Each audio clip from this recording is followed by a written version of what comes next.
Hi friends, welcome to TNPSC. நான் உங்கள் வெங்கட். இன்னைக்கு கிளாஸ்ல நம்ம பார்க்க போறது 7th ஸ்டாண்டர்ட் சிவிக்ஸ் டேர்ம் 1ல இரண்டாவது பாடமான அரசியல் கட்சிகள் பத்தி தான் நம்ம பார்க்க போறோம். ஒரு ஜனநாயக நாட்டில் நமக்கு ஓட்டு போடுறது எவ்வளவு முக்கியமோ அதே அளவுக்கு நம்ம யாருக்கு ஓட்டு போடுறோம், அந்த அரசியல் கட்சிகள் எப்படி செயல்படுதுன்னு தெரிஞ்சுக்கிறதும் ரொம்பவே முக்கியம். ஒரு அரசியல் கட்சி எப்படி உருவாகுது, அதோடைய முக்கிய அங்கங்கள் என்ன, ஒரு அரசியல் கட்சி இருக்குது அப்படின்னா அதுக்கு என்னென்ன பாடிஸ் வந்து ரொம்பவே அவசியம். அதே மாதிரி உலகத்தில் வந்து எத்தனை வகையான கட்சி முறைகள் இருக்குது. இப்போ இந்தியாவில் வந்து பார்த்திங்கன்னா பல கட்சி முறை இருக்குது. அதே மாதிரி மற்ற நாடுகளில் எந்த மாதிரியான கட்சி முறைகள் இருக்குது அப்படின்றத பார்க்கலாம். அதே மாதிரி ரொம்ப முக்கியமாக ஒரு சாதாரண கட்சி எப்படி தேசிய கட்சி இல்லைன்னா மாநில கட்சி அப்படின்ற அந்த அந்தஸ்தை வந்து வாங்குது, இந்த அந்தஸ்தை கொடுக்கறது யார், ஒரு கட்சியை வந்து தேசிய கட்சி இல்லை மாநில கட்சின்ட்டு அந்த அந்தஸ்தை வழங்கக்கூடிய அமைப்பு எது அப்படின்ட்டு இது எல்லாமே வந்து பார்த்திங்கன்னா எக்ஸாம் பாயிண்ட் ஆஃப் வியூவில் முக்கியமான விஷயங்களை இந்த வீடியோவில் பார்க்க போகிறோம். வாங்க கிளாஸ்க்குள்ளே போகலாம்.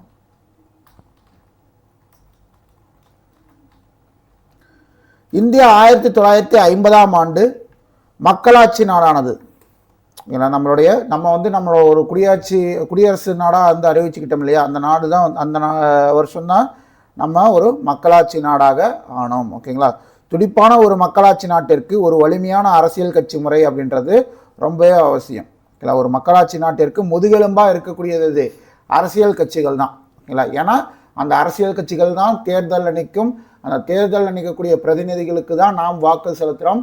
வாக்கு செலுத்தி வெற்றி பெற்ற பிரதிநிதிகள் தான் நமக்கு பதிலாக வந்து பார்த்திங்கன்னா நமக்கான சட்டங்களையும் திட்டங்களையும் ஏற்றுகிறார்கள். அதன் மூலம் தான் இந்த நாடு அப்படின்றது மென்மேலும் வளர்ந்து போகுது. பொருளாதாரத்திலையும் சரி மற்ற இதுலையும் சரி வளர்ந்து போகிறதுக்கான காரணங்கள் அடிப்படை அப்படின்றது இதுதான். ஓகேங்களா, அப்போ ஒரு மக்களாட்சி நாட்டுக்கு முதுகெலும்பாக இருப்பது இது அரசியல் கட்சிகள், மறந்துடக்கூடாது. ஓகேங்களா, இதில் கட்சி முறை என்பது நவீன கால தோன்றல். முன்னாடிலாம் வந்து பார்த்திங்கன்னா மக்களாட்சி மன்னராட்சி இருக்கும்போது வந்து பார்த்திங்கன்னா அவங்க அதுக்கப்புறம் வந்து பார்த்திங்கன்னா அவங்க பையன், அதற்கப்புறம் அவங்க பேரன், அதுக்கப்புறம் அப்படி அந்த வழியாக அது ஒரே குடும்பத்திலேருந்து வரும். ஆனால் இன்றைக்கி மக்களாட்சியில் அப்படி கிடையாது. இன்றைக்கி மக்களாட்சியில் வந்து பார்த்திங்கன்னா ஒரு சில பேர் அப்படி இருப்பாங்க. பட் ஜென்ரலாக வந்து பார்த்திங்க அப்படின்னா இந்த மக்களாட்சியில் ஒருத்தருமே வந்து பார்த்திங்கன்னா உங்களுக்கு தேர்தலில் மக்களை டைரெக்டாக சந்தித்து மக்களுடைய ஓட்டை பெற்று தான் வந்து பார்த்திங்கன்னா வாக்கை பெற்று வெற்றி பெற்று தான் மக்களுடைய பிரதிநிதிகளாக தங்களை சட்டமன்றத்திலேயோ இல்லை நாடாளுமன்றத்திலேயோ நிலைநிறுத்துகிறாங்க. ஓகேங்களா, ஸோ அப்போ இந்தியா 1950ஆம் ஆண்டு மக்களாட்சி நாடானது துடிப்பான ஒரு மக்களாட்சி நாட்டிற்கு ஒரு வலிமையான அரசியல் கட்சி முறை அவசியமான ஒன்றாகும். கட்சி முறை என்பது நவீன கால தோன்றலாகும். அரசியல் கட்சிகள் அப்படின்னா என்ன? அரசியல் கட்சிகள் என்பவை தன்னார்வத்தோடு ஏற்படுத்தப்பட்ட தனி மனிதர்களின் அமைப்பு. ஓகேங்களா, மக்களுக்கு நல்லது செய்யணும், ஒரு பொதுநலன் கருதி இந்தந்த மாதிரி விஷயங்களை ஒரு இனப்பற்று மொழிப்பற்று இல்லைன்னா நம்மளுடைய மாநிலம் அப்படின்ட்டு அந்த மக்களோட முன்னேற்றத்திற்காக மக்களுடைய வாழ்வாதாரத்தை உயர்த்தக்கூடிய வகையில் ஒரு தன்னெழுச்சியாக ஓகேங்களா ஒரு நல்லது செய்யணுன்ற அந்த எண்ணத்தோடு தன்னார்வத்தோடு ஏற்படுத்தப்படக்கூடிய அமைப்பு தான் வந்து பார்த்திங்கன்னா அரசியல் கட்சிகள். ஒரு சிலது அழுத்த குழுக்களாக இருக்கும், அழுத்த குழுக்களாக இருந்து பின்னாடி அரசியல் கட்சிகள் ஆனதும் இருக்குது. ஒரு சிலது டைரெக்டாக ஸ்டார்ட் பண்ணும் போதே அரசியல் கட்சியாக ஸ்டார்ட் பண்ணக்கூடியதும் இருக்குது. இப்போ ஃபார் எக்ஸாம்பிள் வந்து பார்த்திங்கன்னா விஜய் கட்சி இருக்குது இல்லைங்களா, அதெல்லாம் வந்து பார்த்திங்கன்னா உங்களுக்கு அரசியல் கட்சியாக வந்து அவங்க வந்து மக்கள் முன்னாடி தங்களை பிரதிநிதித்துவப்படுத்துகிறாங்க. இப்போ இந்த எலெக்ஷன் சந்திக்க போகிறாங்க. ஸோ இதெல்லாமே வந்து பார்த்திங்கன்னா இது எப்படி வந்து அவங்க ரிஜிஸ்டர் பண்ணுறாங்க. இப்போ வந்து விஜய் வந்து ஒரு கட்சி ஸ்டார்ட் பண்ணுறா அப்படி, அப்போ வந்து அவர் எப்படி வந்து தன்னுடைய கட்சியை கொண்டு போய் பதிவு பண்ணுறாரு, எந்த அமைப்பில் பதிவு பண்ணுறாரு, அவருக்கு சின்னம் அப்படின்றது ஒன்று ஒதுக்கப்படுது அப்படின்னா எதன் அடிப்படையில் ஒதுக்கப்படுது. ஸோ இதுதான் ஒரு ஃபார்மேஷன். அதை தான் இந்த லெசன் ஃபுல்லாக நம்ம பார்க்க போகிறோம். அரசியல் கட்சிகள் என்பவை தன்னார்வத்தோடு ஏற்படுத்தப்பட்ட தனி மனிதர்களின் அமைப்பு. அரசியல் கட்சிகள் மக்களின் ஆதரவை பெற்று தேர்தலில் வெற்றி பெறுவதன் மூலம் தமது கொள்கைகளை நடைமுறைப்படுத்துகின்றன. ஏன்னா ஒவ்வொரு கட்சிக்கும் ஒரு கொள்கைன்னு ஒன்று இருக்கும், மக்களுக்கு இப்படி செய்யலாம், இந்த மாதிரி திட்டங்களை வகுத்து கொண்டு வரலாம் அப்படின்ற இந்த பிளான்ஸ் எல்லாமே இருக்கும். இந்த பிளான் எல்லாம் எப்போ எக்ஸிக்யூட் பண்ண முடியும்? அவங்க ஜெயிச்சு வந்தால் மட்டும்தான் அவங்களுடைய பிளான்ஸை வந்து எக்ஸிக்யூட் பண்ணவே முடியும். ஓகேங்களா, மக்களின் ஆதரவை பெற்று தேர்தலில் வெற்றி பெறுவதன் மூலம் தமது கொள்கைகளை நடைமுறைப்படுத்துகின்றன. இப்போ ஃபார் எக்ஸாம்பிள் வந்து பார்த்திங்கன்னா நாம் தமிழர் அவங்க சீமான் அவங்களுடைய இதை எடுத்துக்கிட்டோம்னா நிறைய கொள்கைகள் சொல்கிறாங்க. இலவச மருத்துவம் சொல்கிறாங்க, அதே மாதிரி பார்த்திங்கன்னா இலவச கல்வி சொல்கிறாங்க. ஸோ ஸோ எதையுமே இலவசமாக நான் தரமாட்டேன், நான் இலவசமாக தரக்கூடியது தரமான கல்வி, தரமான மருத்துவம், இது எல்லாமே இலவசமாக தரணும்.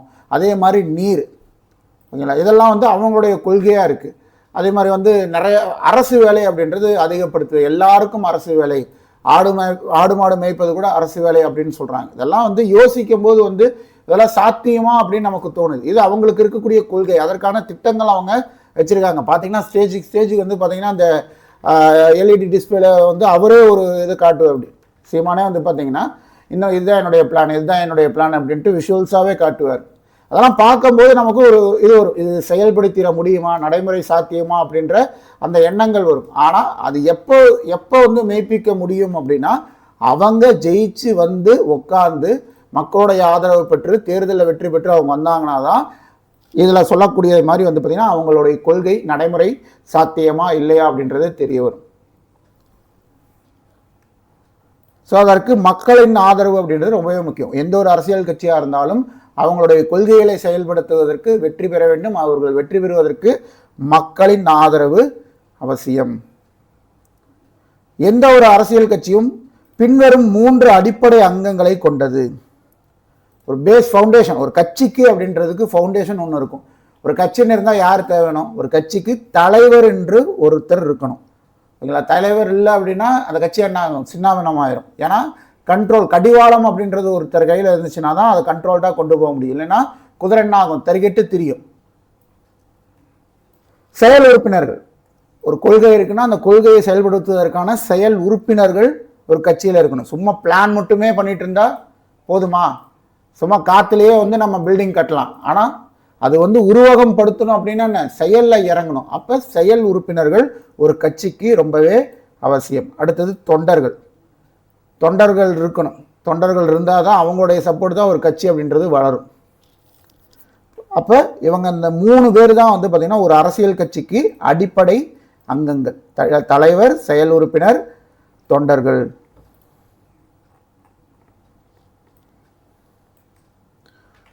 ஒரு கட்சி அங்கீகரிக்கப்படுவது எவ்வாறு அப்படின்னு பார்த்தீங்கன்னா 5 ஆண்டுகளுக்கு அக்கட்சி அரசியல் செயல்பாடுகளில் ஈடுபட்டு இருக்க வேண்டும்.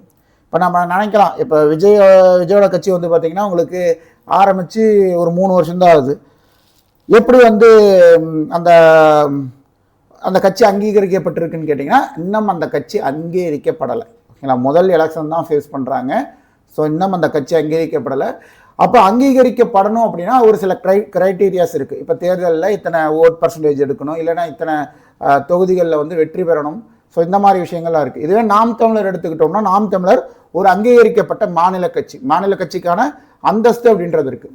இத்தனை கட்சிகள் தமிழ்நாட்டில் இருக்குது, வதன்ட்டு இத்தனை கட்சிகள் இருக்குது. ஆனால் இதில் எத்தனை கட்சிகளுக்கு மாநில அந்தஸ்து இருக்குதுன்னு பார்த்தீங்க அப்படின்னா திமுகவுக்கு இருக்குது, அதிமுகவுக்கு இருக்குது, நாம் தமிழருக்கு இருக்குது, அதே மாதிரி வந்து பார்த்தீங்கன்னா விடுதலை சிறுத்தைகளுக்கு இருக்குது, விடுதலை சிறுத்தைகள் கட்சிக்கு இருக்குது. இந்த 4 கட்சிகள் மட்டும்தான் மாநில அந்தஸ்து அப்படின்றது இருக்குது. நிறைய கட்சி வந்து பார்த்திங்கன்னா பதிவு செய்யப்பட்டு அங்கீகாரம் பெறாத கட்சிகளாக இருக்கும். முன்னாடி அங்கீகாரம் வச்சுருந்துருப்பாங்க, ஆனால் தொடர்ந்து தேர்தல்களில் தோல்வி, அந்த என்ன எலிஜிபிலிட்டி க்ரைட்டீரியாவோ அதை ஃபுல்ஃபில் பண்ணாமல் போனதுனால வந்து பார்த்திங்கன்னா தேர்தல் ஆணையம் அவங்களுக்கான அங்கீகாரத்தை ரத்து செய்திருக்கும். அப்போ நாம் தமிழருக்கு எதன் அடிப்படையில் அந்த அங்கீகாரம் கிடைச்சிது? அவங்க தான் எந்த ஒரு எலெக்ஷன்லையுமே ஜெயிக்கலையே, ஒரு சீட்டு கூட ஜெயிக்கலையே, அப்புறம் எப்படி அவங்களுக்கு அங்கீகாரம் அப்படின்னா தேர்தல் ஆணையம் கொடுத்துருக்கக்கூடிய அந்த இது இருக்குல்ல, தகுதி நிலைகள் இருக்கு இல்லைங்களா, அந்த தகுதி நிலைகளில் ஏதாவது ஒன்றா ஃபில் பண்ணியிருக்காங்க. என்ன ஃபில் பண்ணியிருக்காங்க? 8% ஓட்டுக்கு மேலே வாங்கியிருந்தா, நீங்கள் எந்த தொகுதியிலையும் ஜெயிக்கலைனாலும் பரவாயில்ல, 8% வாக்கை பெற்றிருந்தால், மக்களின் ஆதரவோடு அந்த செல்லத்தகுந்த வாக்குகளை நீங்கள் பெற்றிருந்தால் உங்களுக்கு மாநில கட்சி அந்தஸ்து அப்படின்றது வழங்கப்படும் அப்படின்றது. ஸோ அந்த அடிப்படையில் எந்த ஒரு கட்சியும் கூட்டணி போடாமல் தனித்தே நின்று அந்த 8% நாம் தமிழர் கட்சி உறுதிப்படுத்தி இருக்கிறது. அதன் மூலம் வந்து அவங்களுக்கு அந்த மாநில கட்சி அந்தஸ்து அப்படின்றது கொடுத்துருக்காங்க. ஸோ அந்த அடிப்படையில் தாவேகா இப்போ விஜயோட கட்சி வந்து பார்த்தீங்கன்னா விஜய் கட்சிக்கு இது இப்போதான் முதல் எலெக்ஷன். இனி ஜெயிச்சு அவங்க அந்த பர்சன்டேஜை ப்ரூவ் பண்ணாதான் அந்த கட்சிக்கு மாநில அந்தஸ்து கிடைக்குதா இல்லை கிடைக்காமையே போகுதா அப்படின்றதெல்லாம் இனி வரக்கூடிய தேர்தல்களில் தான் தெரியும்.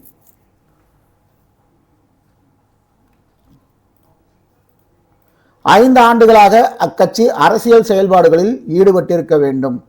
அக்கட்சி வேட்பாளர்கள் குறைந்தபட்சம் 6% வாக்குகளை இறுதியாக நடைபெற்ற பொது தேர்தலில் பெற்றிருத்தல் வேண்டும். ஸோ இப்படி இருந்துச்சு அப்படின்னா ஒரு கட்சி அப்படின்றதுக்கு அந்தஸ்து கிடைக்கும்.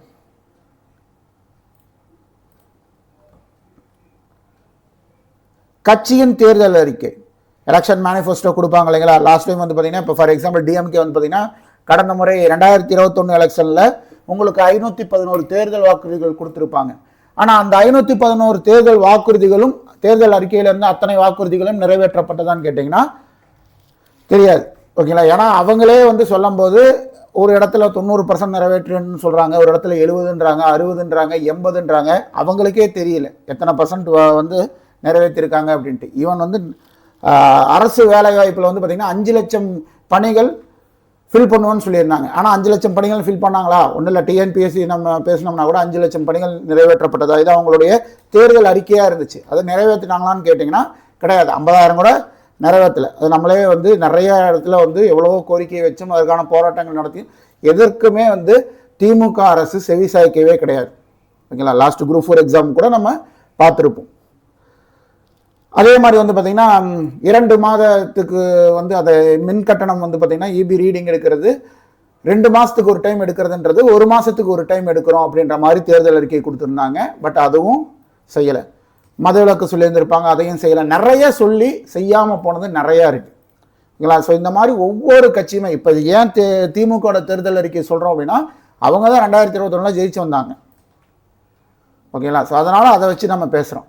இதுவே வந்து அதிமுக வந்துருந்துச்சுன்னா அவங்களுடைய தேர்தல் அறிக்கையில் என்ன சொன்னாங்க, என்ன செய்யலை அப்படின்றத நம்ம பேசியிருக்கலாம். ஸோ அப்போ ஒவ்வொரு கட்சியுமே மக்களை கவர்வதற்காக, அந்த தேர்தலில் மக்களோட ஓட்டை பெறுவதற்காக, நம்பிக்கையை பெறுவதற்காக இந்த மாதிரி தேர்தல் அறிக்கையை கொடுக்கும். நாங்கள் ஜெயிச்சு வந்தோம் அப்படின்னா இதெல்லாம் உங்களுக்கு செய்யறோம் அப்படின்ட்டு ஒரு தேர்தல் அறிக்கையை கொடுக்கும். முடிஞ்ச அளவுக்கு அதை நிறைவேற்ற பார்க்கும். தேர்தலுக்கு முன்பாக பரப்புரையில் வேட்பாளர்கள் தங்களது கட்சி ஆட்சிக்கு வந்தால் மேற்கொள்ளப்படும் திட்டங்கள், கொள்கைகளை அறிவிப்பார்கள். இது வந்து கட்சி மேலிடம் அறிவிக்கும். இது போக வந்து பார்த்தீங்கன்னா அந்தந்த தொகுதி, இப்போ எம்எல்ஏ கேண்டிடேட் ஒருத்தர் இருக்காருன்னா உங்கள் பகுதியில் என்ன பிரச்சனை இருக்கோ, ஓகேங்களா, ஒரு வீதிக்கே வராருன்னீங்களேன், அந்த வீதியில் என்ன பிரச்சனை இருக்குது, அந்த வீதியில் இந்த பிரச்சனை இருக்குன்னு நம்ம பல டைம் மனு கொடுத்துருப்போம். அதை எப்போ வந்து பேசுவாங்க, அந்த எலெக்ஷன் டைமில் கேம்பெயின் வரும்போது நின்று இந்த டைம் நான் ஜெயிச்சு வந்தேன்னா இந்த பிரச்சனையெல்லாம் உங்கள் வீதியில் நான் தீர்த்து வைக்கிறேன், உங்கள் ஏரியா உங்கள் பகுதியில் நான் தீர்த்து வைக்கிறேன் அப்படிம்பாங்க. ஏன் இதற்கு முன்னால் செய்யலை, இதற்கு முன்னாடி நீங்கள் இருந்தீங்களே ஏன் செய்யலைன்னு கேட்டால் ஃபண்ட் இல்லை. ஸோ இந்த மாதிரி ஏதாவது காரணங்கள் இருக்கும். இதெல்லாமே வந்து மேக்சிமம் வந்து பொய், ஒரு சிலது வந்து பார்த்தீங்கன்னா உண்மையாலுமே அதற்கான காரணங்கள் அப்படின்றது இருக்கும். ஓகேங்களா. ஸோ தேர்தல் அறிக்கை அப்படின்றது இதுதான். அந்த நம் மக்களுக்கான தேவையனோ அதை நாங்கள் செய்கிறோம் அப்படின்றத அறிக்கையாக கொடுப்பாங்க.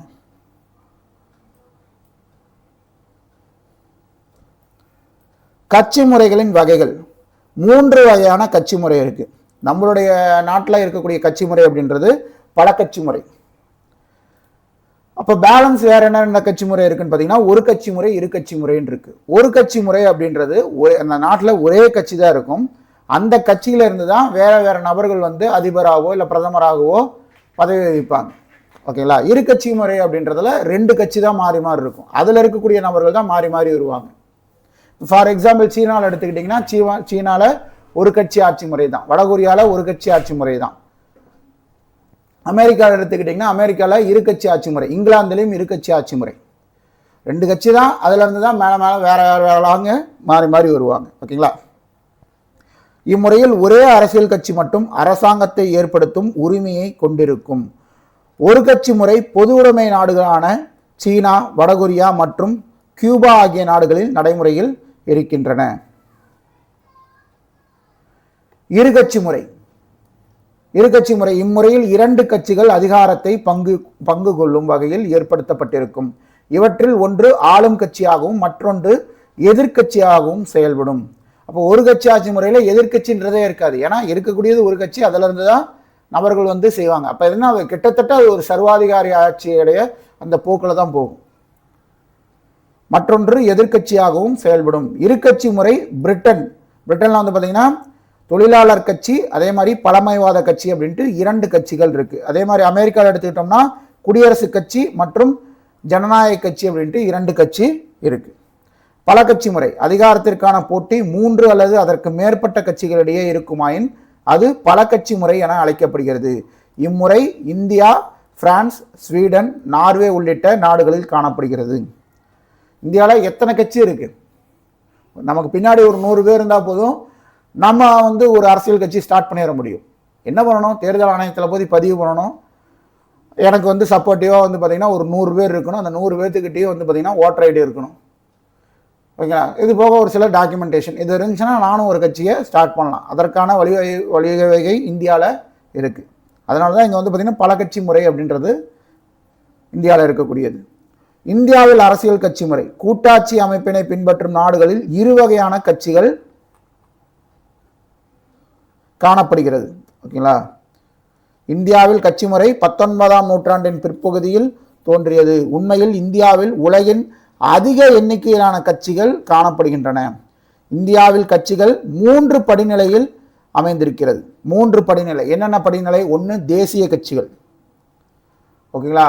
தேசிய கட்சினா மத்தியில் சென்ட்ரல் கவர்மெண்ட்டில் ஆட்சி அமைக்கிறது. இப்போ ஃபார் எக்ஸாம்பிள் வந்து பார்த்தீங்கன்னா தேசிய கட்சிகளாக என்னென்ன கட்சிகள் இருக்குது? பிஜேபி இருக்குது, காங்கிரஸ் இருக்குது, ஆம் ஆத்மி இருக்குது, அப்புறம் வந்து பார்த்திங்கன்னா உங்களுக்கு பகுஜன் சமாஜ் கட்சி இருக்கும், அப்புறம் அசாமில் இருந்து ஒரு கட்சி இருக்கும். ஸோ இந்த மாதிரி வந்து பார்த்திங்கன்னா மொத்தம் 6 கட்சிகள் வந்து பார்த்திங்கன்னா தேசிய கட்சிகளாக இருக்கும்.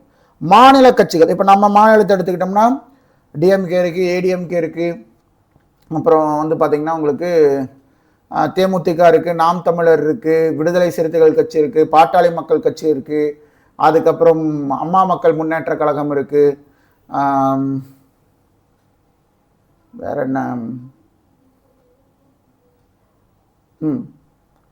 மதிமுக இருக்குது, மக்கள் நீதி மையம் இருக்குது.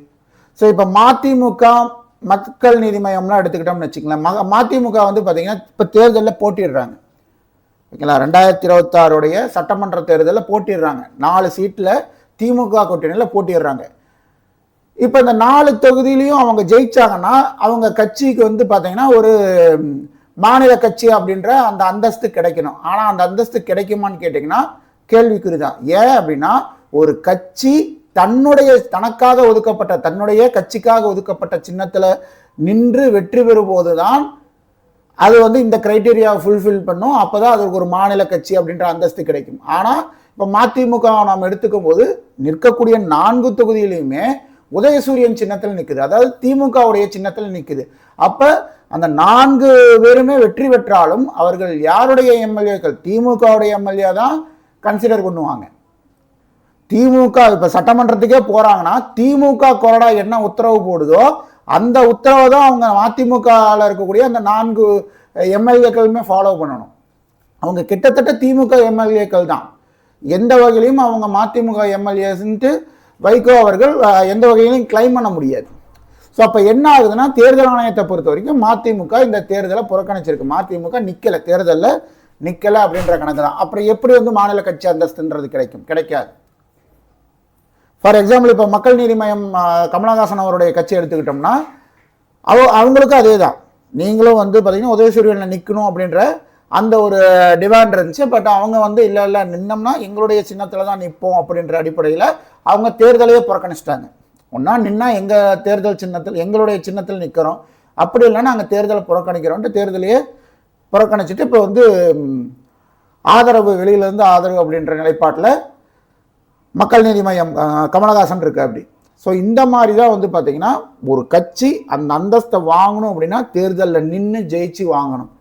தேர்தலில் புறக்கணிப்பதனாலேயோ இல்லை மற்ற கட்சியோட சின்னத்தில் நிற்கிறதுனாலையோ ஒரு கட்சிக்கு அந்த மாநில கட்சி அந்தஸ்து இல்லை தேசிய கட்சி அந்தஸ்துன்றது கிடைக்காது.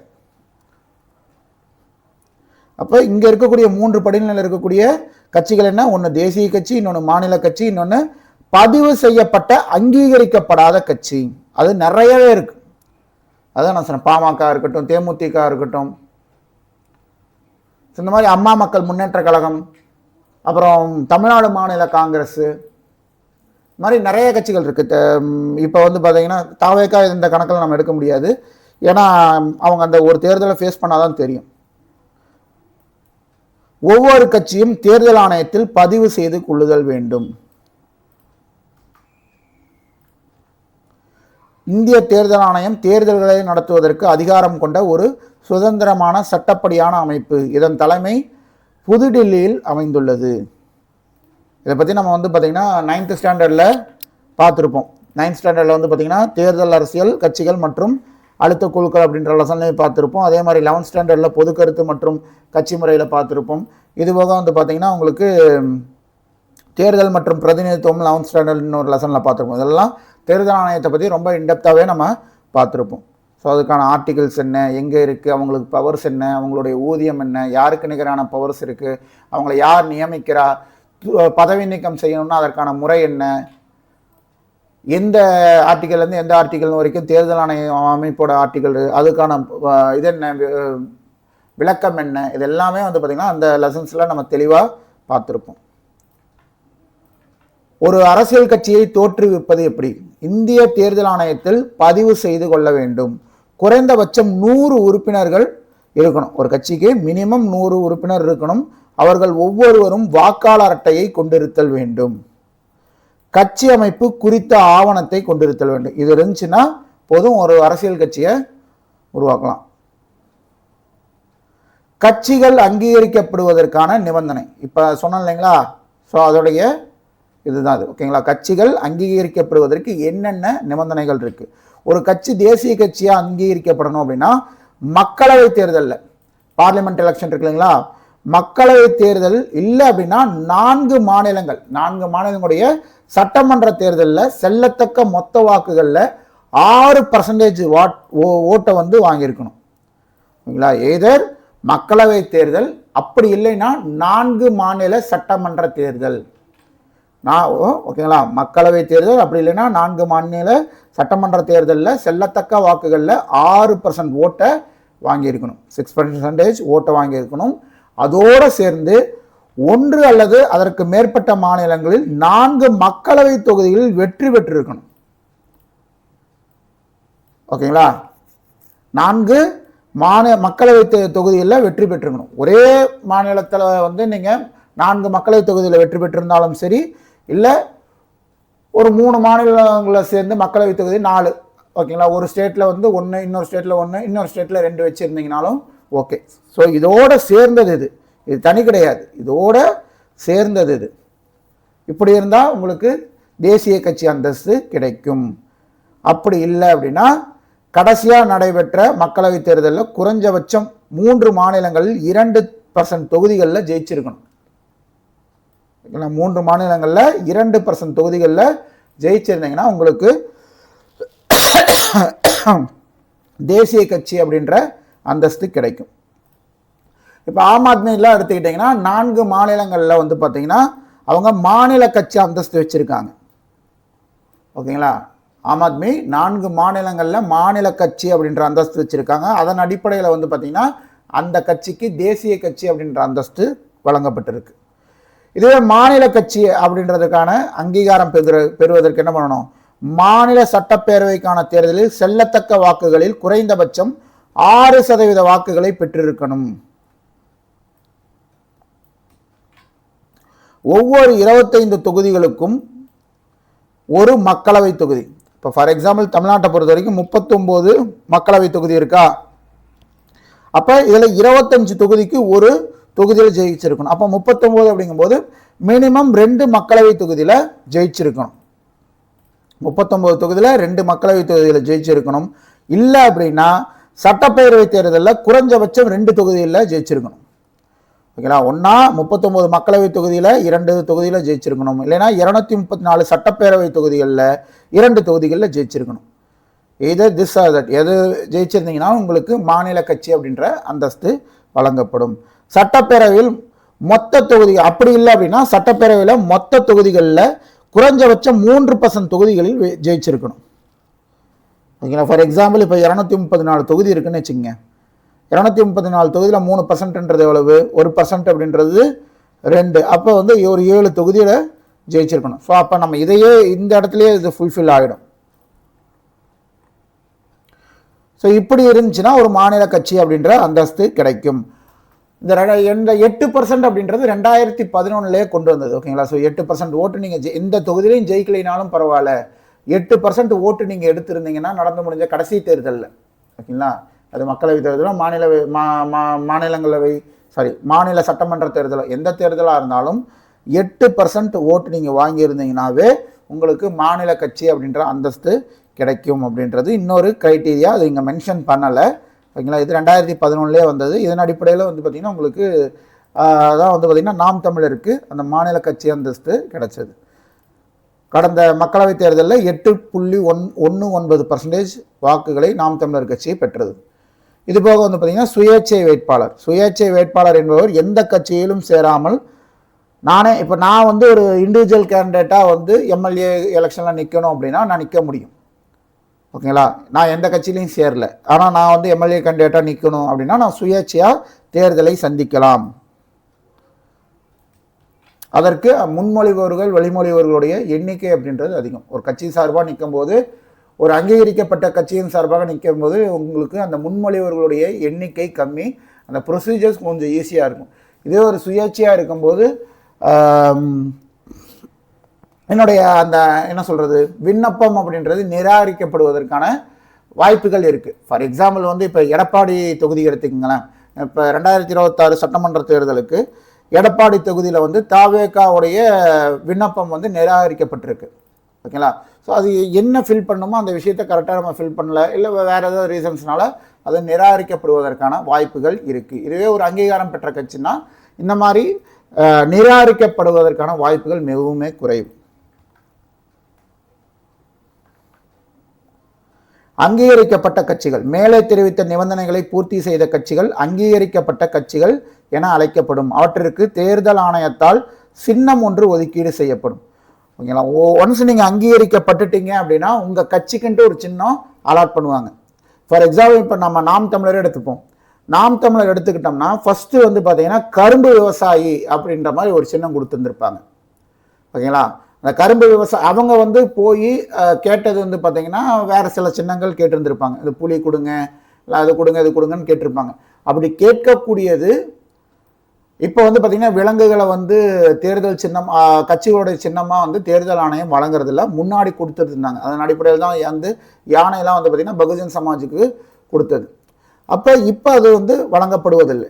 அப்போ வேறு ஏதாவது சின்னம் கேட்குறாங்க அப்படின்னா அது வந்து ஆல்ரெடி வந்து தேர்தல் ஆணையத்தில் இருக்குது, அந்த சின்னம் வந்து அவைலபிள் இருக்குது அப்படின்னா அவங்க தேர்தல் ஆணையம் ஓகே அப்படின்ட்டு ஒரு சின்னத்தை அவங்க கேட்கக்கூடிய சின்னத்தை ஒதுக்கலாம். அப்படி எதுவுமே இல்லை அப்படின்னா தேர்தல் ஆணையமாக பார்த்து கொடுக்கக்கூடிய சின்னத்தை நம்ம வந்து வாங்கிட்டு வரணும். ஓகேங்களா, ஸோ இதுதான் நடைமுறை. ஸோ இந்த அடிப்படையில் நம்ம பார்த்தோம் அப்படின்னா நாம் தமிழர் கட்சிக்கு உங்களுக்கு ஃபஸ்ட்டு கரும்பு விவசாயி அப்படின்றது போன சட்டமன்ற தேர்தலில் அந்த சின்னத்தில் தான் அவங்க போட்டிட்டாங்க. அதே மாதிரி மக்களவைத் தேர்தலில் 2024 மக்களவைத் தேர்தலுக்கு போகும்போது அவங்களுக்கு அந்த கரும்பு விவசாயி என்ற சின்னம் இல்லாமல் போய் மைக்கு கொடுத்தாங்க. லாஸ்ட் இதுக்கு வந்து பார்த்திங்கன்னா எலெக்ஷனுக்கு ஒரு 20 days பிஃபோர் வந்து பார்த்திங்கன்னா அவங்களுக்கு மைக்கு சின்னம் ஒளிவாங்கி அப்படின்ற சின்னம் கொடுத்தாங்க. அது வந்து அந்த 20 நாட்களுக்குள்ளேயே வந்து பார்த்திங்கன்னா எல்லா பக்கமும் வந்து கொண்டு போய் சேர்த்து தான் அந்த 8.19 விழுக்காடு வாக்குகள் அவங்க பெற்றாங்க. அதன் மூலமாக தான் அவங்க ஒரு மாநில கட்சி அந்தஸ்து அவங்க வாங்கினாங்க. அப்போ ஒவ்வொரு தேர்தலுக்கும் ஒரு அந்தஸ்து பெறாத அந்த மாநில கட்சி அப்படின்ற அந்தஸ்து பெறாத கட்சிகளுக்கு இந்த சின்னம் அப்படின்றது மாற்றி மாற்றி வழங்கப்படும். என்ன அவைலபிலிட்டி இருக்கோ அதை பொறுத்து கொடுப்பாங்க. கடந்த மக்களவைத் தேர்தலில் அவங்களுக்கு அந்த அந்தஸ்து கிடைச்சிருச்சு, மாநில கட்சின்ற அந்தஸ்து கிடைச்சதுனால இப்போ அவங்களுக்குன்ட்டு ஒரு சின்னம் அப்படின்றது நிரந்தரமாக ஒதுக்கியிருக்காங்க. நாம் தமிழருக்கு ஒரு நிரந்தர சின்னம் அப்படின்றது ஒதுக்கப்பட்டிருக்கு. என்ன சின்னம் ஒதுக்கியிருக்காங்க? ஏர் விவசாயி. ஓகேங்களா, ஒரு விவசாயி வந்து பார்த்திங்கன்னா ஏர் தூக்கிட்டு இருக்கிற மாதிரி வந்து ஒரு புகைப்படத்தோடு வந்து பார்த்திங்கன்னா அவங்க சின்னம் இருக்கும். இதுவே வந்து விடுதலை சிறுத்தைகளுக்கு வந்து பார்த்தீங்க அப்படின்னா அந்த பானை அப்படின்ற சின்னம் ஒதுக்கப்பட்டிருக்கும். இது அவங்களுக்கு நிரந்தரமான சின்னம். எப்படி வந்து டிஎம்கேக்கு உதயசூரியன் நிரந்தரமான சின்னமாக இருக்கோ, அதிமுகவுக்கு ரெட்டலை அப்படின்றது நிரந்தரமான சின்னமாக இருக்கோ, அது மாதிரி வந்து பார்த்திங்கன்னா இவங்களுக்கும் இது இனி நிரந்தரமான சின்னம். நிரந்தரமான சின்னம் அப்படின்னா இந்த க்ரைட்டீரியாவை ஒவ்வொரு ரிவ்யூ டைம்லையும் இத்தனை ஆண்டுகளுக்கு ஒரு முறை அப்படின்றது தேர்தல் ஆணையம் பண்ணுவாங்க இல்லையா, அப்போ எல்லாமே இந்த தகுதியை தொடர்ந்து அவங்க ஃபுல்ஃபில் பண்ணிட்டே இருக்கும்போது இந்த சின்னங்கள் அவங்களுக்கு தொடர்ந்து இருக்கும். ஓகேங்களா, அட்லீஸ்ட் இன்னும் அடுத்த ஒரு 2 எலெக்ஷனுக்காக அவங்களுக்கு இந்த சின்னம் சார்ந்த பிரச்சனைகள் இருக்காது. அதனால தான் ஒரு அங்கீகாரம் அப்படின்றது கட்சிகளுக்கு ரொம்பவே அவசியம். பதிவு செய்யப்பட்ட ஆனால் அங்கீகரிக்கப்படாத அரசியல் கட்சி தாங்கள் விரும்பும் சின்னத்தில் தேர்தலில் போட்டியிட முடியாது. இப்போ நம்ம நினைக்கலாம், இப்போ விஜய் கட்சிக்கு வந்து எப்படி விசில் சின்னத்தை ஒதுக்குனாங்க, அது அங்கீகரிக்கப்படாத கட்சி தானே, ஏன் வந்து அவங்களுக்கு விசில் சின்னம் எப்படி வந்து 234 தொகுதியிலே அந்த விசில் சின்னத்தை கொடுத்தாங்க அப்படின்னு பார்த்தீங்க அப்படின்னா அது ஒரு புதிய கட்சி. ஒரு புதிய கட்சி மொத்த தொகுதிகளில் 234 தொகுதிகள் இருக்கா, இந்த 234 தொகுதிகளில் 5% தொகுதிகளில் நீங்கள் வந்து போட்டிடுறீங்க அப்படின்னா உங்களுக்கு அப்படின்ட்டு அது ஒரு சுயேட்சை சின்னம் தான். ஆனால் எல்லா தொகுதியிலையும் அதே சின்னத்தை கொடுப்பாங்க. 5% நம்ம போட்டியிடணும். அப்போ இந்த 234 தொகுதியில் 5%ன்றது எவ்வளவு? 24 12 தொகுதி. ஓகேங்களா? அப்போ 12 தொகுதி வந்து ஒரு கட்சி வந்து போட்டியிடுது அப்படின்னாவே அவங்களுக்கு என்று ஒரு சின்னம் கேட்டு வாங்க முடியும். அது வந்து அவங்க நமக்கு ரெக்வஸ்ட் பண்ணுறோம், அது அவங்க கிட்ட இருந்துச்சுன்னா கொடுப்பாங்க. இல்லைனா அவங்களா ஒரு சின்னம் அந்த 12 தொகுதியிலையும் காமனாக போட்டிடுறதுக்கு கொடுப்பாங்க. நம்ம இது எடுத்துக்கலாமே, திமுக வந்து போட்டியிட்ட முதல் தேர்தல், அந்த தேர்தலில் வந்து என்ன சின்னம் கொடுத்துருப்பாங்கன்னு பார்த்தீங்கன்னா சேவல் சின்னம் கொடுத்துருப்பாங்க. ஓகேங்களா? சேவல் சின்னத்தில் தான் அண்ணா அவர்களும் வந்து போட்டியிட்டிருப்பார். கருணாநிதியும் அவங்களும் வந்து பார்த்தீங்கன்னா சேவல், அந்த கட்சி சார்பாக போட்டியிட்டவங்க எல்லாருமே சேவல் சின்னத்தில் தான் போட்டியிட்டிருப்பாங்க. அதற்கு பின்னால் ஜெயிச்சு வந்ததுக்கப்புறம் தான் அந்த உதயசூரியன் சின்னம் அப்படின்றது வாங்கியிருப்பாங்க. ஓகேங்களா? ஸோ அந்த மாதிரி தான் இதனுடைய தேர்தல் ஆணையத்துடைய நடைமுறை, இந்த சின்னங்கள் ஒதுக்குறதுல எடுக்கக்கூடிய நடைமுறை. அரசியல் கட்சி தாங்கள் விரும்பும் சின்னத்தில் தேர்தலில் போட்டியிட முடியாது. இத்தகைய கட்சி தேர்தல் ஆணையத்தால் அறிவிக்கப்படும் தேர்தல் குழுவில் போல் பேனலில் இருக்கக்கூடிய ஏதோனும் ஒரு சின்னத்தை தேர்வு செய்யணும். ஓகேங்களா? அவங்க வச்சிருக்கக்கூடிய சின்னத்திலிருந்து தான் நம்ம ஏதோன்னு பிக் பண்ணிக்கணும். தேர்தல் குழு சின்னங்கள் 1968ஆம் ஆண்டின் தேர்தல் சின்னங்கள் ஆணையின்படி ஒதுக்கப்பட்ட சின்னங்கள் மற்றும் ஒதுக்கப்படாத சின்னங்கள் என 2 வகை உள்ளது. அது என்ன ஒதுக்கப்பட்ட சின்னம், ஒதுக்கப்படாத சின்னம்னா, ஒதுக்கப்பட்ட சின்னம் அப்படின்றது அங்கீகரிக்கப்பட்ட கட்சிகளுக்கு ஒதுக்கப்பட்டிருக்கக்கூடிய சின்னம். அந்த சின்னம் வேற யாருக்குமே வழங்கப்படாது. இப்போ தமிழ்நாட்டில் வந்து ரெட்டலை அப்படின்றது அதிமுகவுக்கு கொடுத்துருக்காங்கன்னா வேற யாருக்குமே, ஒரு சுயேட்சைக்கு கூட வந்து பார்த்தீங்கன்னா அந்த ரெட்டலை அப்படின்றது ஒதுக்கப்படாது. ஏன்னா அவங்க மாநில கட்சி அந்தஸ்து வாங்கியிருக்காங்க, 234 தொகுதியிலையும் போட்டிடுறாங்க, ரெட்டையில தான் போட்டிடுறாங்க. அதனால வேற யாருக்குமே அந்த சின்னம் அப்படின்றது ஒதுக்கப்படாது. ஆனால் இதே ரெட்டலை வந்து பார்த்தீங்கன்னா உங்களுக்கு கர்நாடகாவில் வந்து ஒரு சுயேட்சை போட்டிடுறாரு, அவருக்கு கொடுப்பாங்களான்னு கேட்டிங்கன்னா கொடுப்பாங்க. ஏன் அப்படின்னா இந்த ரெட்டலை அப்படின்றது அதிமுக மாநில கட்சி அந்தஸ்து வாங்கியிருக்கு, அதனால அந்த மாநிலத்தை மட்டும் பயன்படுத்திக்கிறதுக்காக தான் அந்த ரெட்டலை. ஓகேங்களா? இதுவே மற்ற மாநிலத்தில் அது ஒரு சுயேட்சை கேட்குறாங்கல்ல, வேற ஏதோ கட்சி கேட்குதுன்னா கொடுப்பாங்க. ஒன்றும் இல்லை, இப்போ சிவசேனா கட்சி எடுத்துங்களேன், சிவசேனாவுக்கு வந்து பார்த்தீங்கன்னா வில்லம்பு சின்னம் கொடுத்துருப்பாங்க. அதே மாதிரி வில்லம்பு சின்னம் இன்னொரு மாநிலத்திலே ஒரு கட்சிக்கு அதே வில்லம்பு சின்னம் இருக்குது. ஓகேங்களா? 2 மாநிலங்கள் ஒரே சின்னம் 2 மாநிலத்தில் இருக்கக்கூடிய வேற வேற கட்சிகளுக்கு கொடுத்துருப்பாங்க. ஆனால் இதுவே தேசிய கட்சி இருக்குன்னு வச்சுக்கோங்க. ஃபார் எக்ஸாம்பிள் நம்ம வந்து இப்போ பிஜேபி எடுத்துக்கங்க, பிஜேபிக்கு தாமரை சின்னம். இந்த தாமரை சின்னம் அப்படின்றது இந்தியா முழுக்க வேற யாருக்குமே ஒதுக்கப்படாது. காங்கிரஸை பொறுத்த வரைக்கும் கை சின்னம், இந்த கை சின்னம் அப்படின்றது இந்தியாவில் வேற யாருக்குமே ஒதுக்கப்படாது. எந்த ஒரு மாநிலத்திலையும் சரி, எந்த ஒரு சுயேட்சைக்கும் சரி, அந்த சின்னம் அப்படின்றது ஒதுக்கப்படவே படாது. ஓகேங்களா? தேசிய கட்சியாக இருக்கும்போது தேசிய கட்சி அந்தஸ்து நீங்கள் வாங்கியிருந்தீங்கன்னா உங்களுடைய சின்னம் இந்தியா முழுக்க எந்த ஒரு தேர்தலிலும் யாருக்குமே ஒதுக்க மாட்டாங்க. ஆனால் நீங்கள் ஒரு மாநில கட்சியாக இருக்கும்போது மாநில கட்சி அந்தஸ்து தான் வாங்கியிருக்கீங்க அப்படின்னா அந்த மாநிலத்தில் மட்டும்தான் உங்களுடைய சின்னம் அப்படின்றது உங்களுக்கு மட்டுமே வழங்கப்படும். பக்கத்து மாநிலத்தில் வேற ஒருத்தர் கூட அதை கொடுக்க முடியும். ஓகேங்களா? ஒதுக்கப்பட்ட சின்னம் என்பது அங்கீகரிக்கப்பட்ட அரசியல் கட்சிக்கு மட்டுமானது என பொருள்படும். ஒதுக்கப்படாத சின்னம் என்பது அங்கீகரிக்கப்படாத கட்சிகளுக்கு ஒதுக்கப்படும் சின்னம்.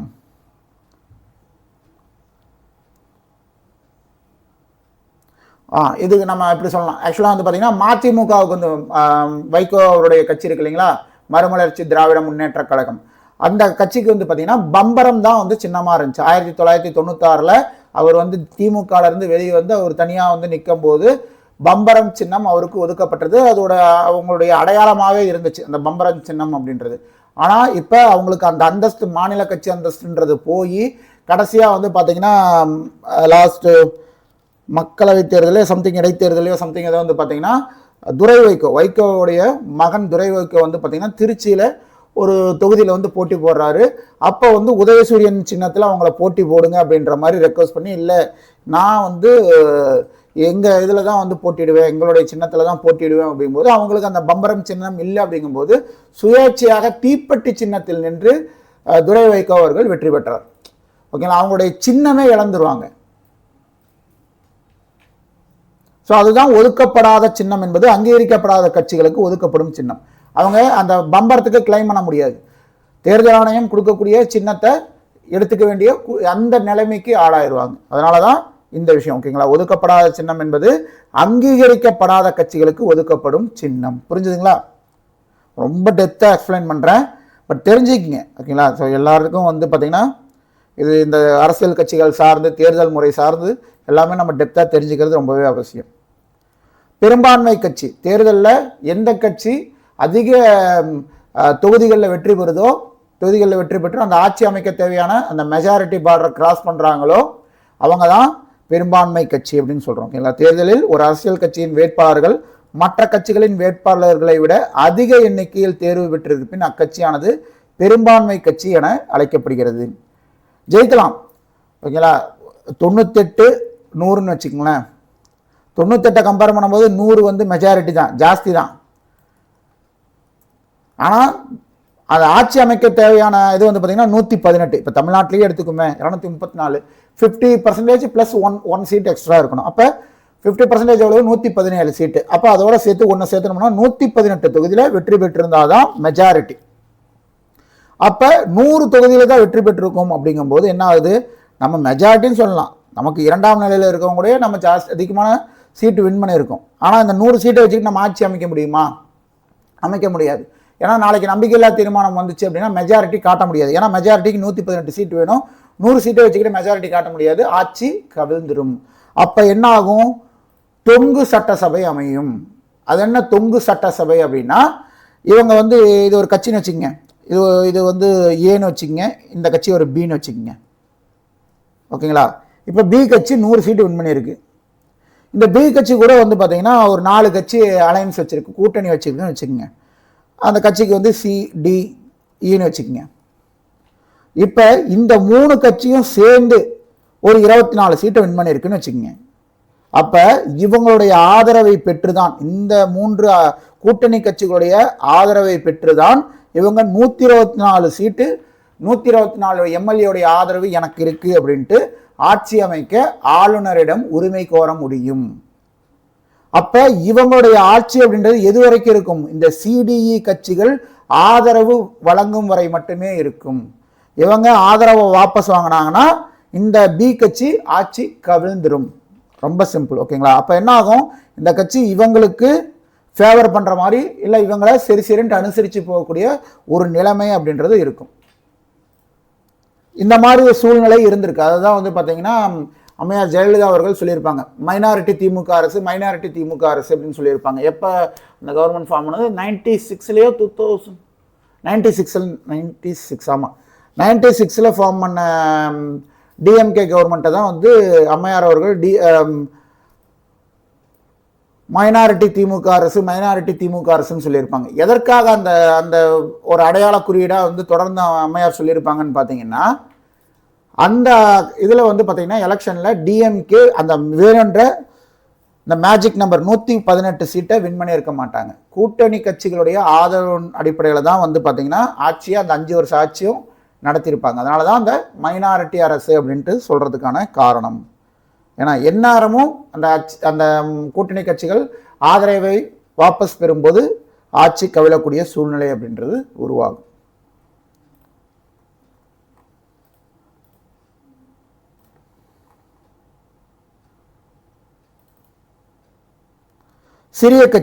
சிறிய கட்சி என்பது தேர்ந்தெடுக்கப்பட்ட வேட்பாளர்கள் எண்ணிக்கையில் குறைவாக எண்ணிக்கை கொண்ட கட்சி. ஒரு கட்சி வந்து 3 சீட்டு மட்டும் ஜெயிச்சிருக்குன்னு வச்சுக்கோங்க.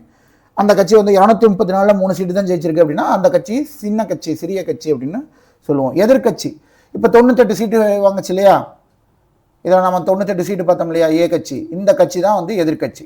ஏன்னா 100க்கு அடுத்தபடியாக இருக்கக்கூடிய அந்த பெரிய எண்ணிக்கையிலான தொகுதிகளை வென்ற கட்சி இது. அப்போ அதுதான் எதிர்கட்சி. அந்த எதிர்கட்சியோட தலைவருக்கு கேபினட் அமைச்சர், ஒரு அமைச்சருக்கு என்ன ஒரு அந்தஸ்து இருக்கோ அந்த அந்தஸ்து எதிர்கட்சி தலைவருக்கு வழங்கப்படும். தேர்தலில் பெரும்பான்மை பெற்ற கட்சிக்கு 2வதாக அதிக எண்ணிக்கையில் உறுப்பினர்களை கொண்ட கட்சி எதிர்கட்சி. எதிர்கட்சி தலைவர் கேபினட் அமைச்சர் அந்தஸ்தை கொண்டிருப்பார். கூட்டணி அரசாங்கம் நான் சொன்னேன் இல்லைங்களா, இவங்களுக்கும் ஆகலை இவங்களுக்கும் ஆகலை, 2 பேருமே அந்த மேஜிக் நம்பரை அச்சீவ் பண்ணலாம். அப்படிங்கும்போது இவங்களுக்கு சப்போர்ட் பண்ணுறதுக்கு கூட்டணி கட்சிகளுடைய ஆதரவு தேவைப்படுது. அதுதான் கூட்டணி அரசாங்கம். இந்த கூட்டணி அரசாங்கம் அப்படின்றது வெளியிலிருந்து ஆதரவு தரலாம். அதாவது அமைச்சரவையில் பங்கு பெறாம, இப்போ ஒரு 28 அமைச்சர்கள் இருக்காங்கன்னா அந்த 28 அமைச்சர்களில் ஒரு 5-6 அமைச்சர் வந்து கூட்டணி கட்சிகளுக்கு ஒதுக்காம 28 அமைச்சருமே வந்து தன்னுடைய கட்சியில இருந்து மட்டுமே அப்பாயின் பண்ண முடியும். அப்படி அப்பாயின் பண்றாங்கன்னா இந்த கூட்டணி கட்சிகள் வெளியில இருந்து ஆதரவு தரும். ஆட்சி அமைப்பதில் பங்கேற்காது, அமைச்சரவையில் பங்கேற்காது, வெளியிலிருந்து ஆதரவு மட்டும் தரும். இல்லை அப்படின்னா அந்த கட்சிகளுக்கு அமைச்சரவை பதவியிலும் கொடுக்கலாம். அதுதான் அந்த கூட்டணி, ஆட்சியிலும் பங்கு அதிகாரத்திலும் பங்குன்னு சொல்றாங்க இல்லையா, அதுதான் அது. பல கட்சி அமைப்பில் சில நேரங்களில் ஆட்சி அமைக்க தேவையான பெரும்பான்மையை ஒரு கட்சி பெறுவதில்லை. இது போன்ற நேர்வில் சில கட்சிகள் இணைந்து அரசாங்கத்தை அமைக்கின்றன. இது கூட்டணி அரசாங்கம் என அழைக்கப்படுகிறது. இப்போ ஃபார் எக்ஸாம்பிள் வந்து இப்போ தேர்தல் நடைமுறையில் வந்து டிஎம்கேக்கும் காங்கிரஸுக்கும் நிறைய அந்த தேர்தல் இதில் வந்து பார்த்திங்கன்னா அந்த சீட்டில் வந்து பார்த்திங்கன்னா உடன்படிக்கை ஏற்படாமல் ஜவ்வு மாதிரி இழுத்துக்கிட்டே போச்சு. எதற்காகன்னு பார்த்தீங்கன்னா காங்கிரஸ் கூட்டணி அரசாங்கம் ஆட்சியில் பங்கு அப்படின்ற ஒரு வாதத்தை முன்வைத்தது. ஆனால் டிஎம்கே அதுக்கு ஒத்துக்கவே இல்லை. டிஎம்கே ஆட்சியில் வந்து இது வந்து பார்த்திங்கன்னா ஒரே இதுதான், இதில் வந்து பங்கு அப்படின்றதெல்லாம் கிடையாது அப்படின்ற அடிப்படையில் அவங்க நின்னாங்க. நிறைய பேச்சுவார்த்தைகள் மூலம் கடைசியாக வந்து ஒரு 28 சீட்டு வந்து காங்கிரஸுக்கு ஒதுக்கி இருப்பாங்க. இதுவே நாளைக்கு ஃபார் எக்ஸாம்பிள் நான் சொல்கிறேன், டிஎம்கேவுக்கு வேணுன்ற சீட்டு கிடைக்கல, ஓகேங்களா, அந்த 118 சீட்டு அப்படின்ற விஷயம் கிடைக்கல. காங்கிரஸ் ஜெயிச்ச சீட்டை வந்து உறுதியான ஆதரவு கொடுத்தா மட்டும்தான் இவங்களால் ஆட்சி அமைக்க முடியும் அப்படின்ற ஒரு நிலை வரும்போது காங்கிரஸ் இல்லை, எங்களுக்கு அமைச்சரவையில் பங்கு கொடுத்தா மட்டும்தான் நாங்கள் ஆதரவு கொடுப்போம் அப்படின்ற ஒரு நிலை வரும்போது அப்போ டிஎம்கே என்ன டிசைட் பண்ணுவாங்க? ஒன்றா ஒன்றா வேணான்னு டிசைட் பண்ணலாம், அது செய்ய போகிறதில்ல. அப்போ என்ன பண்ணுவாங்க, ஓகே நாங்கள் இத்தனை அமைச்சர்கள் வந்து உங்களுக்காக ஒதுக்குறோம், உங்கள் கட்சிக்கு ஒதுக்குறோம், எங்களுக்கு ஆதரவு கொடுங்க அப்படின்ட்டு அந்த ஆதரவை பெற்று ஆட்சி அமைக்கக்கூடிய சூழ்நிலை அப்படின்றது உருவாகும். தேர்தல் சின்னங்கள் மற்றும் அவற்றின் முக்கியத்துவம். தேர்தல் சின்னம் என்பது அரசியல் கட்சிகளுக்கு வழங்கப்படும் அங்கீகரிக்கப்பட்ட சின்னம். அது தேர்தலில் ஒரு முக்கிய பங்கினை வகிக்கிறது.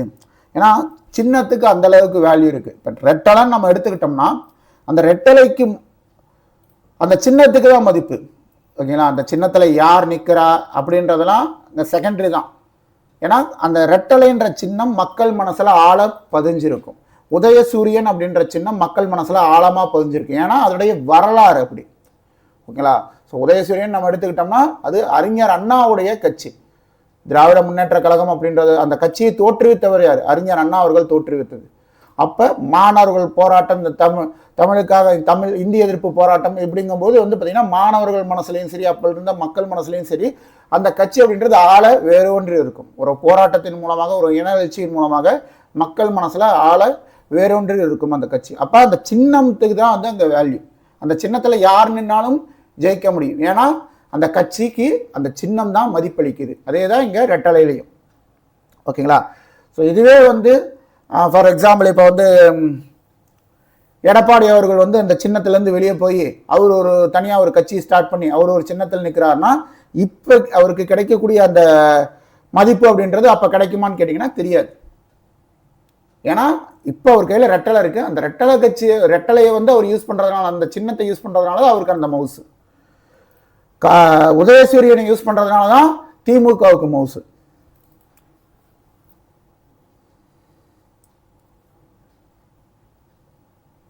விலங்குகளின் சின்னங்களை வழங்குவதை தேர்தல் ஆணையம் நிறுத்தியுள்ளது. விதிவிலக்காக யானை மற்றும் சிங்கம் ஆகிய சின்னங்கள் மட்டுமே வழங்கப்பட்டுள்ளன. சொன்னேன் இல்லைங்களா, யானை யாருக்கு கொடுத்துருக்காங்க? பகுஜன் சமாஜுக்கு கொடுத்துருப்பாங்க. மகாராஷ்டிராவில் சிவசேனை கட்சி ஜார்க்கண்ட் மாநிலத்தில் இருக்கக்கூடிய ஜார்க்கண்ட் முக்தி மோர்ச்சா, இது வந்து இந்த ஜார்க்கண்ட் முக்தி மோர்ச்சா அப்படின்றது ஒரு அழுத்த குழுவாக இருந்து உங்களுக்கு அரசியல் கட்சியானது. ஸோ இந்த ரெண்டு கட்சிக்குமே வந்து பார்த்திங்கன்னா வில்லம்பு தான் சின்னம். ஆனால் இரண்டும் வேறு வேறு மாநிலத்தில் இருக்கிறதுனால ஒரே சின்னம் வழங்கப்பட்டிருக்கிறது. தேசிய கட்சி என்பது இந்தியா முழுவதும் நடைபெறும் தேர்தல்களில் போட்டியிடும் அரசியல் கட்சி. தேசிய கட்சி குறைந்தபட்சம் 4 மாநிலங்களில் வலிமை உடையதாக இருக்க வேண்டும். இது தனக்கென பிரத்யேகமான சின்னத்தை நாடு முழுவதற்கும் கொண்டிருக்கும். இது மாநில, தேசிய மற்றும் சர்வதேச விவகாரங்களை தீர்த்து வைக்கிறது. இதுவே பிராந்திய கட்சியுடைய, மாநில கட்சியுடைய விஷயங்கள் என்னென்ன? மாநில கட்சிகள் என்பவை ஒரு மாநிலத்திற்குள் நடைபெறும் பல்வேறு தேர்தல்களில் போட்டியிடும். ஓகேங்களா? ஸோ ஒரு சட்டப்பேரவை தேர்தலில், இடைத்தேர்தலில், உள்ளாட்சி தேர்தலில், ஒரு மேயர் தேர்தலில், இந்த மாதிரி விஷயங்களில் போட்டி போடும். இது 1 அல்லது 2 மாநிலங்களில் வலிமை உடையதாக இருக்க வேண்டும். இப்போ இங்கே இருக்கக்கூடிய கட்சிகள் எடுத்துக்கிட்டோம்னா இங்கேயும் பாண்டிச்சேரியும் சேர்த்து எடுத்துப்பாங்க. இப்போ டிஎம்கேக்கு வந்து பார்த்தீங்கன்னா இங்கே தமிழ்நாட்டிலையும் வந்து வேல்யூ இருக்கும், அதே மாதிரி பாண்டிச்சேரிலையும் இது பண்ணுவாங்க. ஏடிஎம்கே எடுத்துக்கிட்டிங்கன்னா இங்கே தமிழ்நாட்டிலையும் இருக்கும், பாண்டிச்சேரிலையும் இருக்கும். இதற்கு அங்கீகரிக்கப்பட்ட ஒரு சின்னம் ஒதுக்கீடு செய்யப்பட்டிருக்கும். ஆனால் இத்தகைய சின்னம் வேறு மாநிலத்தில் உள்ள கட்சிக்கும் ஒதுக்கீடு செய்யப்படலாம் சொல்லியிருந்தேன் இல்லைங்களா? இது பிராந்திய மற்றும் மாநில நலன்களை வலியுறுத்துகிறது. ஸோ அவ்வளோதான். இதோட வந்து பார்த்திங்கன்னா இந்த பாடம் அப்படின்றது முடிவடையுது. இந்த பாடத்தில் என்னென்ன பார்த்தோம்? எப்படி வந்து ஒரு அரசியல் கட்சி தேர்தல் ஆணையத்தில் பதிவு பண்ணுறாங்க, எப்படி தேர்தல் ஆணையம் ஒரு கட்சிக்கு வந்து சின்னத்தை ஒதுக்குது, அங்கீகரிக்கப்பட்ட சின்னத்துக்கு எப்படி, அங்கீகரிக்கப்பட்ட கட்சிகளுக்கு எப்படி சின்னம் ஒதுக்குது, அங்கீகரிக்கப்படாத கட்சிகளுக்கு சின்னம் எப்படி ஒதுக்குது, பல கட்சி ஆட்சி முறை, இரு கட்சி ஆட்சி முறை, ஒரு கட்சி ஆட்சி முறை, இதெல்லாமே பார்த்தோம். ஓகேங்களா? ஸோ இந்த பாடம் ரொம்ப சிம்பிள், இவ்வளோதான். ஓகேங்களா? நடைமுறையில் இதெல்லாம் நீங்கள் படிக்கணுன்றது கூட கிடையாது. நடைமுறையில் என்ன நடக்குது, நம்மளை சுற்றி என்ன நடக்குது, தேர்தல் எப்படி நடக்குது, அரசியல் கட்சிகள் எந்த மாதிரி வாக்குறுதிகள் கொடுக்குறாங்க, அவங்க தேர்தல் அறிக்கை எப்படி இருக்குன்ட்டு நம்மளை சுற்றி நடக்கக்கூடிய விஷயங்களை நீங்கள் கோத்ரூ பண்ணிங்கனாவே இந்த மாதிரி லெசன் சார்ந்த கேள்விகளுக்கு நம்ம எளிமையாக பதிலளிக்க முடியும். நீங்கள் படிக்காமே போனீங்கன்னா கூட அங்கே கொஷினை பார்க்கும்போது நடைமுறையில் என்ன அப்படின்றது நீங்கள் திங்க் பண்ணிங்கனாவே ஆன்சர் பண்ணிட முடியும். ஓகேங்களா? என்ன நீங்கள் தெரிஞ்சுக்கணும்? ஒரு தேசிய கட்சி அங்கீகாரம் பெற என்னென்ன நிபந்தனைகள், மாநில கட்சி அங்கீகாரம் பெற என்னென்ன நிபந்தனைகள், இந்த நிபந்தனை மட்டும் நீங்கள் தெரிஞ்சுக்கிட்டிங்கன்னா போதுமானது. ஓகேங்களா? புக் பேக் ஆன்சர்ஸ் பார்த்துடலாம். இரு கட்சி முறை என்பது 2 கட்சிகள் அரசாங்கத்தை நடத்துவது. எதர் ஏ கட்சி இல்லைன்னா பி கட்சி, இவங்க மட்டுமே மாறி மாறி அரசாங்கத்தை நடத்துறது. இந்தியாவில் காணப்படும் கட்சி முறை அப்படின்றது பல கட்சி முறை. அரசியல் கட்சிகளை அங்கீகரிக்கும் அமைப்பு எது? தேர்தல் ஆணையம். அரசியல் கட்சிகள் பொதுவாக எதன் அடிப்படையில் தோற்றுவிக்கப்படுகின்றன? பொதுநலன் அடிப்படையில் தோற்றுவிக்கப்படும். ஒரு கட்சி முறை எங்கு நடைமுறையில் உள்ளது? சீனாவில் இருக்குது, வடகொரியாவில் இருக்குது, கியூபாவில் இருக்குது. மக்களாட்சியின் முதுகெலும்பாக திகழ்வது அரசியல் கட்சிகள். நமது நாட்டின் ஒவ்வொரு கட்சியும் தேர்தல் ஆணையம் என்ற அமைப்பில் பதிவு செய்தல் வேண்டும். அரசியல் கட்சிகள் அரசாங்கம் மற்றும் மக்களுக்கு இடையே பாலமாக செயல்படுகின்றன. ஒரு பதிவு செய்யப்பட்ட ஆனால் அங்கீகாரம் பெறாத அரசியல் கட்சி தேர்தலில் தாங்கள் விரும்பும் சின்னத்தில் போட்டியிட இயலாது. கேட்கலாம், வாய்ப்பு இருந்துச்சுன்னா, அதுவே கிடைச்சதுன்னா நம்மளுடைய விருப்பத்துக்கு போட்டியிட முடியும். இல்லை அப்படிங்கும்போது அந்த பேனலில் என்ன சின்னம் அவைலபிளாக இருக்கோ அதில் நம்ம சூஸ் பண்ணுற மாதிரி வரும். எதிர்க்கட்சி தலைவர் கேபினெட் அமைச்சர் அந்தஸ்தில் இருப்பார். மக்களாட்சி அப்படின்றது மக்களின் ஆட்சி. தேர்தல் ஆணையம் சுதந்திரமான மற்றும் நியாயமான தேர்தலை நடத்தக்கூடிய அமைப்பு. பெரும்பான்மை கட்சி அப்படின்றது அரசாங்கத்தை அமைக்கும். எதிர்க்கட்சி அரசுடைய கொள்கைகளை விமர்சிக்கும். தவறான கொள்கைகளை விமர்சிக்கக்கூடியது எதிர்க்கட்சி. பின்வரும் கூற்றுகளில் சரியானதை தேர்வு செய்க. நாட்டில் உள்ள ஒவ்வொரு கட்சியும் தேர்தல் ஆணையத்தில் பதிவு செய்து கொள்ளுதல் வேண்டும். சரி. தேர்தல் ஆணையம் அனைத்து கட்சிகளையும் சமமாக நடத்தும். கரெக்டு. ஆனால் என்ன ஒரே ஒரு விஷயம்னு பார்த்தீங்கன்னா, இந்த வாக்காளர் பட்டியல் இருக்கு இல்லைங்களா, இந்த வாக்காளர் பட்டியலை வந்து அங்கீகாரம் பெற்ற கட்சிகளுக்கு வாக்காளர் பட்டியலை இலவசமாக கொடுக்கும் தேர்தல் ஆணையம். ஒரு 2 செட்டு வந்து இலவசமாக கொடுப்பாங்க. இதுவே அங்கீகாரம் பெறாத கட்சிகளாக இருந்தால் அவங்க வந்து பார்த்திங்கன்னா பே பண்ணுற மாதிரி வரும். ஓகேங்களா? அதே மாதிரி வந்து பார்த்திங்கன்னா இந்த அவங்களுக்கான அந்த விண்ணப்பம் இந்த மாதிரி விஷயத்தில் கொஞ்சம் அந்த லிபர்ட்டி அப்படின்றது இருக்கும். அவ்வளோதான். மற்றபடி வந்து பார்த்திங்கன்னா அனைத்து கட்சிகளையும் சமமாக தான் நடத்தும். தேர்தல் ஆணையம் அங்கீகரிக்கப்பட்ட கட்சிகளுக்கு தனி சின்னத்தை ஒதுக்குகிறது. இதுவும் சரி, எல்லாமே கரெக்டு. பெரும்பான்மை கட்சி ஒரு நாட்டின் சட்டங்களை உருவாக்குவதில் முக்கிய பங்கு வகிக்கிறது. ஏன்னா அவங்க தான் ஆளுங்கட்சி, மக்களுக்கான சட்டங்களை அவங்க தான் ஏற்றுவாங்க. தேர்தலில் பிற கட்சிகளை காட்டிலும் அதிக எண்ணிக்கையில் உறுப்பினர்கள் தேர்ந்தெடுக்கப்பட்டிருவது ஆகும். ஸோ இந்த மாதிரி அதிக எண்ணிக்கையில் உறுப்பினர்கள் தேர்ந்தெடுக்கப்பட்டிருந்தாங்கன்னா தான் அவங்க ஒரு பெரும்பான்மை கட்சி, அவங்க ஒரு பெரும்பான்மை கட்சியாக ஆகும்போது தான் ஆட்சி அமைக்க முடியும். ஆட்சி அமைச்சாதான் சட்டங்களை உருவாக்க முடியும். ஸோ இப்போ இரண்டுமே சரியானது, சரியான விளக்கமும் கூட. ஓகே, ஸோ அவ்வளோதான். இதோட இந்த பாடம் முடிவடையுது. மீண்டும் அடுத்த வீடியோவில் சந்திக்கலாம். நன்றி, வணக்கம்.